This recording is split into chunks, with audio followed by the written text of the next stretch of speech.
Hello, my dear students, my well-wishers, my viewers, and my dear friends. This is your own Dr. Ranjan Sinha. I welcome you all in my channel RKS Academy Zone. My dear students of standard 11th. देखिए आज आप लोगों को मैं English का वो pros पढ़ाऊंगा जो मैं पहले शुरू कर चुका था और वो था the scientific point of view. ठीक है, साइंटिफिक पॉइंट ऑफ व्यू में हम लोग कुछ पैरा पढ़ चुके थे and it is written by GBS Haldane. ठीक है, अब देखिए साइंस का क्या वैल्यू है, साइंस का क्या योगदान है हमारे जीवन में, इसके बारे में हम लोग यहाँ पढ़ रहे हैं. मतलब हर चीज को साइंटिफिक पॉइंट ऑफ व्यू से हम लोग उस चीज को देख रहे हैं. अब देखिए आगे क्या कहा जा रहा है, साइंटिस्ट का क्या विचार होता है, साइंस का क्या हमारे जीवन में, दैनिक जीवन में क्या उसका मोल है, इन सारी चीजों के बारे में यहाँ राइटर ने लिखा है. उन चीजों को हम लोग पैरा बाई पैरा पढ़ रहे हैं. तो चलिए सबसे पहले हम लोग बैठते हैं क्लासरूम में और फिर जहां छोड़े थे फिर वहीं से शुरू करते हैं आगे की पढ़ाई. चलिए मेरे साथ क्लास में. Hello students, welcome to my classroom. चलिए आज का जो लेसन है उसे शुरू करते हैं. हम लोग लास्ट क्लास में स्टैंजा 3 तक पढ़ चुके थे. स्टैंजा 4 से हम आगे बढ़ेंगे. देखिए क्या कह रहे हैं writer. Such an attitude leads the scientist to a curious mixture of pride and humility. Humility मतलब नम्रता और प्राइड मतलब अहम, जिसको बोला जाए अहंकार बोले, और ह्यूमिलिटी मतलब नम्रता. इसका मतलब क्या हो गया, इस प्रकार के दृष्टिकोण के कारण वैज्ञानिकों में गर्व एवं विनम्रता की विचित्र भावना जो है आती है. वैज्ञानिक ये सोचते हैं the solar system turns out to be a group of bodies rather small in comparison with many of their neighbors and executing their movements according to simple and easily intelligible laws. यानी यहां क्या है, उनका क्या मानना है वैज्ञानिकों का कि सौरमंडल केवल पिंडों का समूह जो है, केवल पिंडों का समूह निकलता है. सौरमंडल मतलब वो क्या है, पिंडों का समूह जहां हम लोग देखते हैं घूमता है, जो कि अपने कई पड़ोसियों की अपेक्षा बहुत छोटे भी होते हैं और वे अपनी गति का पालन कुछ सरल एवं बोधगम्य नियमों के अनुसार कर रहे हैं. मतलब एक नियमित जो है वो उस नियमों के द्वारा वो उसका मूवमेंट्स हो रहा है, घूम रहा है. Intelligible laws, but he himself is rather aberrant. Aberrant मतलब अनयूजुअल जिसको बोले, तो aberrant member of the same order as the monkeys. मगर वो जो साइंटिस्ट, सौरमंडल भले ही अपनी नियमित गति के द्वारा मूव कर रहा है, घूम रहा है, बट ही हिमसेल्फ, वो जो बोलने वाला, जो इस लॉस को बताने वाला, समझाने वाला, वो स्वयं, वो साइंटिस्ट जो वैज्ञानिक जो है वो क्या है, परंतु वह स्वयं उन्हीं वर्गों का सदस्य है जैसे हम लोग हैं. यानी कहने का मतलब उन्हीं वर्गों का सदस्य है, but he himself is a rather aberrant member, unusual member, यानी वही साधारण सदस्य है of the same order as the monkeys. यानी वो बंदर जिसको बोले, बंदर कहा जाता है ना कि इंसान के जो पूर्वज वो बंदर है, तो हम जो है वो भी वही है, एक साइंटिस्ट भी वही है. कहने का मतलब है monkeys, while his mind is at the mercy of a number of chemical process in his body which he can understand but little and control hardly at all. It means जबकि उसका मस्तिष्क जो है उसके शरीर में होने वाले कई रासायनिक क्रियाओं की दया पर निर्भर करता है जिन्हें वो बहुत कम समझ सकता है और जो उसके नियंत्रण से परे है. यानी इंसानी दिमाग, वो दिमाग भले ही वहां लगा देता है, हर चीज वो कर देता है, लेकिन उसके स्वयं का जो बॉडी है, जो मतलब स्वयं का जो शरीर है, उसके अंदर जो रासायनिक क्रियाएं जो हो रहे वो उनसे परे हैं, उनसे बाहर है. In so far as it places all phenomena on the same emotional level, the scientific point of view may be called the God's eye view.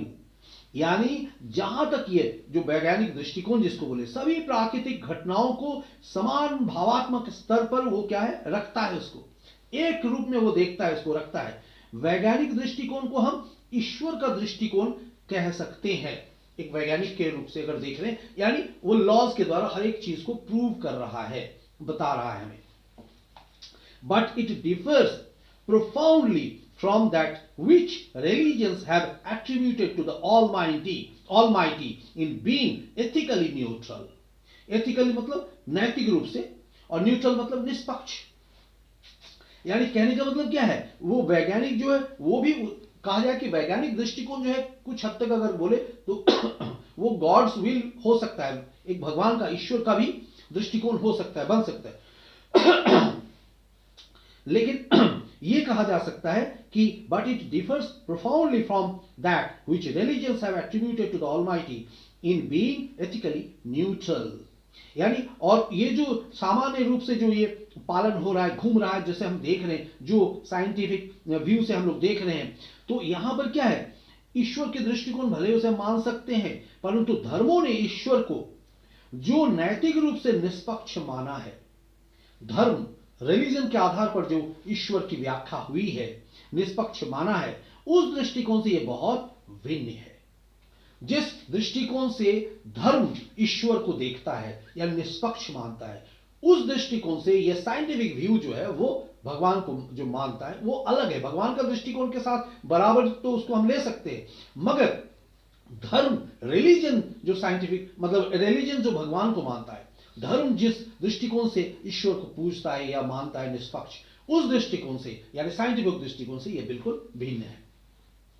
Science cannot determine what is right and wrong and should not try to. विज्ञान जो है यानी वह निश्चित नहीं कर सकता है कि वो क्या ठीक है और क्या गलत है, और ना ही उसे करना चाहिए। विज्ञान को ऐसा नहीं करना चाहिए।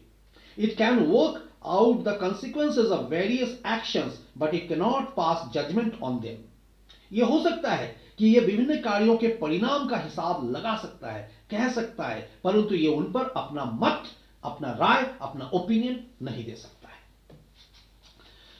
The bacteriologist can merely point out that pollution of public water supply is likely to cause as many deaths as letting off a bomb in the public street।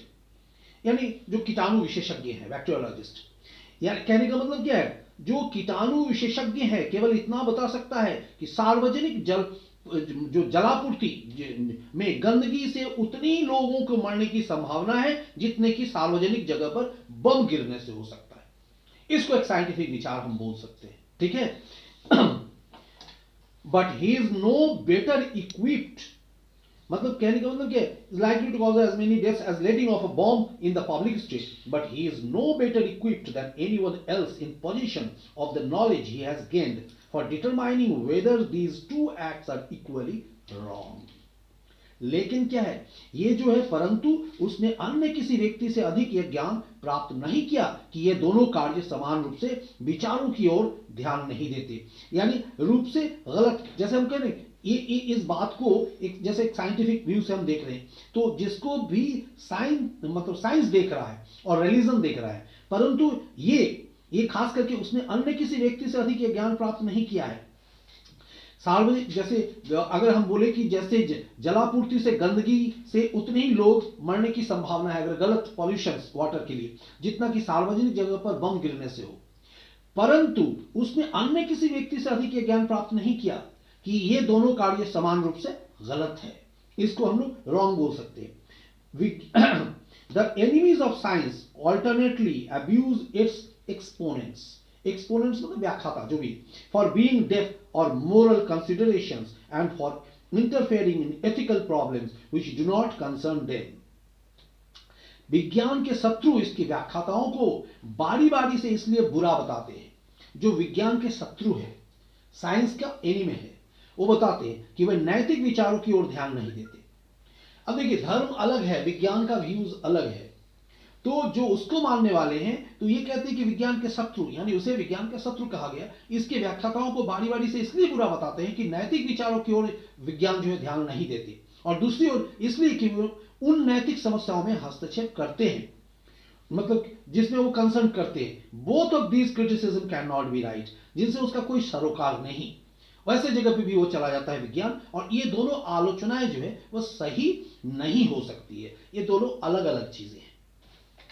तो विज्ञान जैसे नैतिक विचारों पर अपना चीज को नहीं रखता है, विज्ञान का विचार क्या होता है, वो ऑब्जर्व करता है, उसके ऊपर हम कोई भी चीज हो, लॉज वो कुछ भी दे, जिसको हम पुनः बार बार जांच करते हैं, देखते हैं, और वो हमारे लिए सही आता है। मगर नैतिक विचार जो है वो हमारा मोरल वैल्यूज को, हमारे एथिकल वैल्यूज को वो बढ़ाता है। तो दोनों के दृष्टिकोण जो है वो अलग अलग है, ऐसा राइटर कह रहे हैं, मानना है उनका। अब देखिए यहां क्या कहा जा रहा है, now the tendency of the average man has always been to dwell on the, विचार करते रहना, जिसको dwell on the emotional and ethical side of a case rather than on facts of the somewhat dull kind which interest of the scientist। यानी सामान्य आदमी की प्रवृत्ति सदा मामले, सदा क्या है, सदा मामले के भावनात्मक और नैतिक पक्ष पर विचार मग्न रहने को है, न कि नीरस प्रकार के तथ्यों पर जिसमें वैज्ञानिक की रुचि रहती है। वैज्ञानिक का जो विचार होता है वो थोड़ा नीरस होता है, उसमें रस नहीं होता है। साइंटिफिक, तो देखिए यहां जो मैं आपको बुक से बता रहा हूं, हर एक चीज को आप लोग ध्यान में रखेंगे, पढ़ेंगे उस चीज को। Let me take two examples, the problem of the American Negro and the problem of disease. अब देखिए, अब ये राइटर क्या बोले कि मैं दो उदाहरण लेता हूं, अमेरिकन निग्रो की समस्या और बीमारी की समस्या अगर सामने रखते हैं। Larger number of American hold that the Negro is definitely inferior to the white man and should as far as possible possible be segregated from him। यानी देखिए, a large number of Americans, एक भारी बड़ी संख्या में अमेरिकी लोग मानते हैं कि निग्रो लोग गोरे लोगों से निश्चित रूप से वो भिन्न हैं, अलग हैं, और जहां तक हो सके, जहां तक संभव है, as possible, उन्हें क्या करना चाहिए, पृथक रखा जाए, यानी उस समाज से अलग रखा जाए। Other believes that he should enjoy the same rights, जबकि अन्य लोग ये विचार रखते हैं कि नहीं, उसे भी समान अधिकार प्राप्त होना चाहिए। The biologist cannot decide between them, और एक बायोलॉजिस्ट जो है यानी जीव वैज्ञानिक इन दोनों बातों के बीच निर्णय नहीं दे सकता, उसका विचार अलग है। He can point out that the Negro's skull is more ape-like than the whites।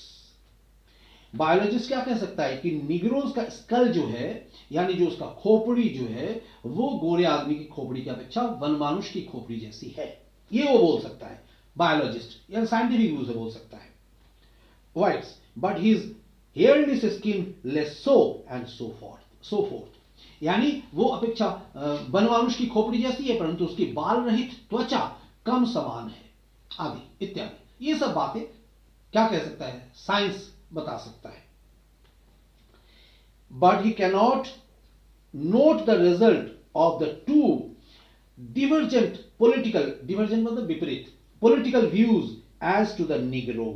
लेकिन विज्ञान, वैज्ञानिक व्यू जो है, विचार है, वो इस बात की मतलब ये तो बता दे सकता है, परंतु निग्रो के बारे में ये दो विपरीत राजनीतिक दृष्टिकोण जो पॉलिटिकल व्यूज है के परिणाम के बारे में वो कुछ भी नहीं जान सकता और ना ही बता सकता है।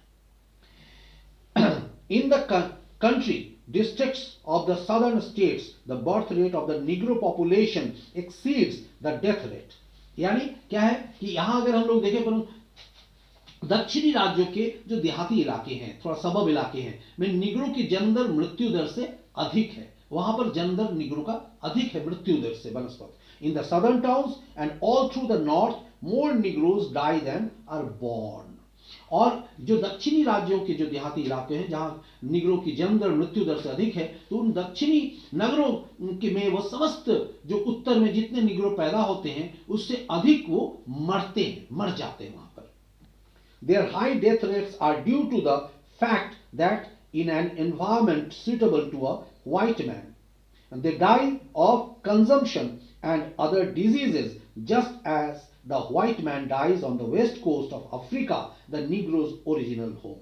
देखिए, कंजम्पशन मतलब क्षय रोग जिसको बोलते हैं, तो यानी अब इसको समझने की कोशिश कीजिए, वहां क्यों वो निग्रो मर जाते हैं, क्योंकि उनको सुटेबल जो है सराउंडिंग्स, वातावरण नहीं मिलता है।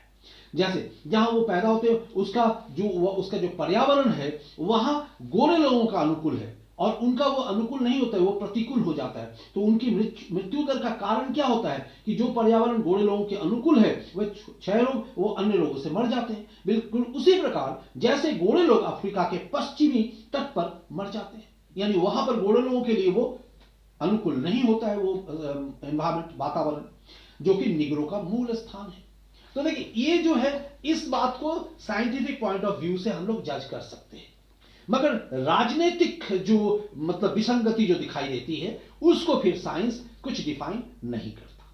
तो इस तरीके से पॉइंट ऑफ व्यू अगर हम देख रहे हैं, साइंस का देख रहे हैं, धर्म का देख रहे हैं, या राजनीतिक जो हस्तक्षेप है उसका देखते हैं, तो ये अलग अलग है। तो यहां राइटर जो बता रहे हैं साइंटिफिक पॉइंट ऑफ व्यू को बताया जा रहा है कि वो साइंटिफिक पॉइंट ऑफ व्यू हमें क्या क्या दिया है और क्या क्या दे सकता है। तो आज के लिए इतना ही। ये पैरा जो हमने बता दिया आपको, यहाँ फिर आप इसको थोड़ा ऐसे टाइप का, ये आपका चैप्टर है, इसको अच्छे से समझने की कोशिश करेंगे, पढ़ेंगे, लाइन बाय लाइन पढ़ेंगे, इसके हार्ड वर्ड्स निकाल देंगे, फिर इसके शॉर्ट क्वेश्चन जितना आपसे बन पड़ेगा उसको आप बना लेंगे। तो आज के लिए इतना ही, फिर मिलते हैं दूसरे क्लास में। तब तक के लिए चलते चलते फिर मैं आपको याद दिला दूं, ध्यान में रखिएगा, अगर आपको ये वीडियो मेरा अच्छा लग रहा है तो इसको आप लाइक करो, इसको आप शेयर करो ज़्यादा से ज़्यादा, और सब्सक्राइब करो, और कोशिश करो कि आप मेरे साथ लाइव में आ जाओ, ताकि मैं आपके साथ आमने सामने बैठकर क्लास ले सकूं। So all the best, take care, thank you.